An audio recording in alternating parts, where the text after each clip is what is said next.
Hello, j'espère que vous allez tous bien par la grâce de Dieu, que tout se passe bien de votre côté, que vos familles aussi se portent bien, tout ce qui vous appartient, que tout se passe bien et surtout que votre foi ne défaille point.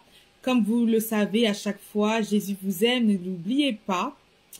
Et j'avais un chant à partager avec vous parce que je revenais des courses et ce chant est monté dans mon cœur et je vais le partager avec vous. Jésus-Christ est Seigneur, il est sorti du tombeau, il est Seigneur.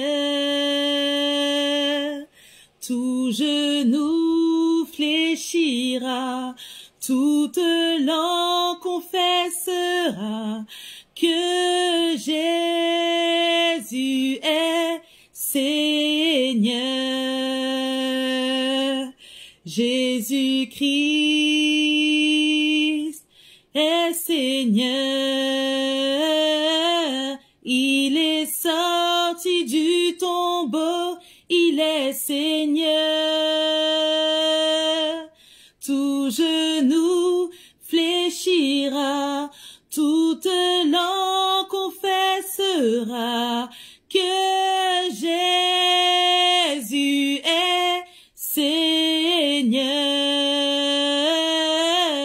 Tout genou fléchira, toute langue confessera que Jésus est Seigneur. Alléluia, amen, amen. Le Dieu que nous servons, le Dieu que nous aimons, le Dieu que nous adorons de tout notre cœur, de toute notre âme, de toute notre force, de tout notre être est Seigneur. Et il s'appelle Jésus. Il est le Fils du Dieu Tout-Puissant, El Shaddai. Et son esprit vit en nous pour tous ceux qui l'ont accepté comme leur Seigneur et leur Sauveur. Alors que j'étais en train de franchir le pas de ma porte, j'étais en train de penser en fait au sacrifice de Jésus et je me suis dit, mais en vrai, c'est un truc de ouf. Qui pourrait vraiment quitter là son palais, son trône de gloire? Mais attendez, pour venir ici humblement, pour être né, pour naître dans une étable, être posé dans une mangeoire. Non mais attendez, qui ferait ça? Qui ferait ça? On le sait nous-mêmes, lorsque nous faisons un don, lorsque Jésus est en train d'observer ceux qui faisaient des dons, il disait, mais eux, ils donnent de leur superflu. Donc voilà, on sait très bien. Qui va quitter son palais? Hein? Qui va le faire? Pour venir ici, là, pour sauver l'humanité, pour sauver les hommes de leurs péchés. Qui allait faire ça si ce n'est Jésus? Il n'y a que lui. Il n'y a que lui. Même quand il était dans le jardin, vraiment... dans le trouble absolu, on dit que il avait tellement de stress, tellement c'était fort, tellement c'était chose qui était sur lui, que ce n'était même plus des larmes, c'était des grumeaux de sang qui coulaient de ses yeux. Vous imaginez? Et après, alors qu'il disait, Père, vraiment, si tu permets, permets que cette coupe s'éloigne de moi, tellement il savait que ce qu'il allait vivre, c'était chaud. Mais il a dit non, toutefois. Non pas ma volonté, mais ta volonté, ô Père. Il est allé jusqu'au bout, jusqu'au bout. Malgré les insultes, malgré les coups, on lui a craché dessus, on l'a dénigré, on l'a calomnié, on l'a frappé. Il avait des marques sur le corps jusqu'à... Ce qu'il a vécu, non, qui aurait pu le vivre de cette manière?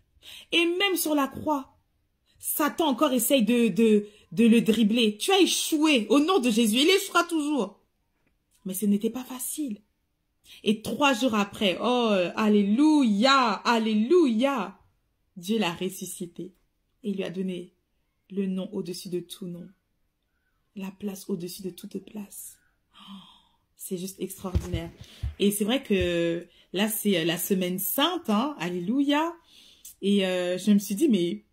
Vous voyez comment c'est important de se laisser conduire par le Saint-Esprit. Nous, on fait notre vie tranquillement, mais si on le laisse se manifester, voilà, ça crée des partages, on élève le nom de Jésus, nous parlons de son œuvre extraordinaire sur la croix pour nous sauver.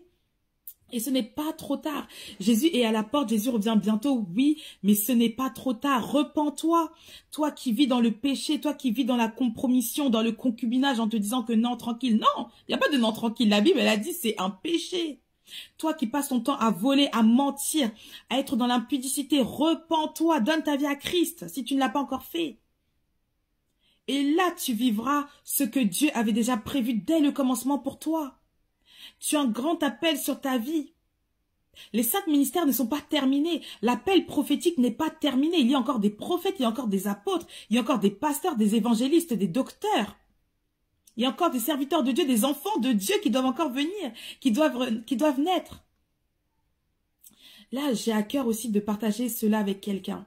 Tu t'es maintenu dans la sainteté, dans la sanctification. Tu marches avec Christ, tu lui obéis. Tu parles de lui autour de toi. Tu vis vraiment une vie de consécration. Et pourtant, tu n'es pas encore marié.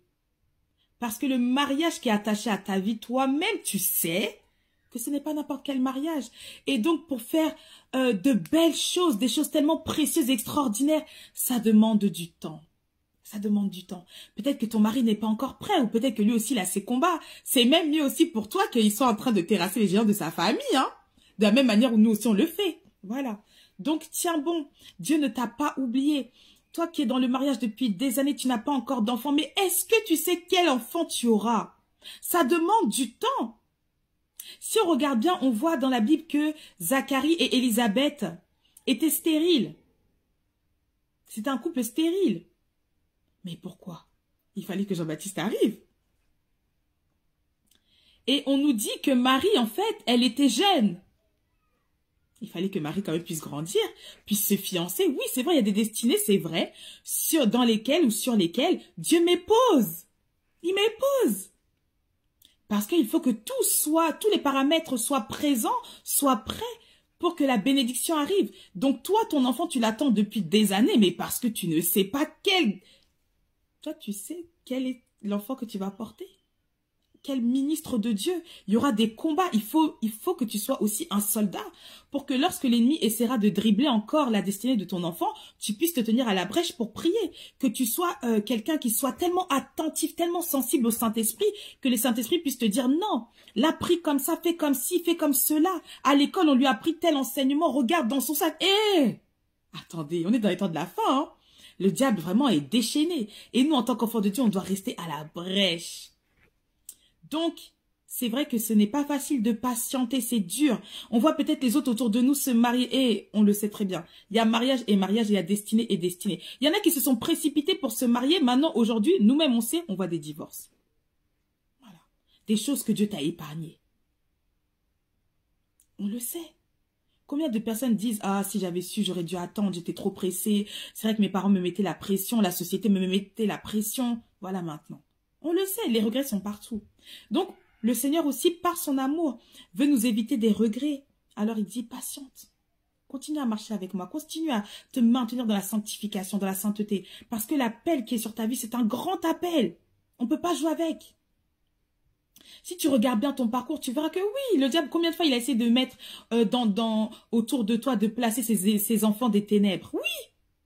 Et le Seigneur t'a encore gardé. Peut-être qu'il y a beaucoup de combats la nuit. Oui, Dieu te garde encore. Ce n'est pas pour rien. Ce n'est pas parce que les hommes ne voient pas l'étoile extraordinaire qu'il y a sur ta tête que le diable ne l'a pas vu. Pourquoi est-ce que tu as autant de combats? Parce que lui, il sait. Il dit que non, ça peut pas sortir quand même. Encore mon royaume qui va encore tomber, ça les passantes les beaux, ça ne cessera de tomber. De la même manière où Jésus disait, je voyais Satan descendre comme un éclair. Voilà. Donc on n'a pas tous la même mission sur cette terre, donc patientez, patientons. Parce que ce qui arrive, c'est tellement glorieux. Il faut que tu aies les épaules pour supporter ça. Pour ne pas que tu tombes dans l'orgueil. On en voit. Ah, moi. Ouf. Le Saint-Esprit d'ici, tu savais, la génération, elle est là, elle attend.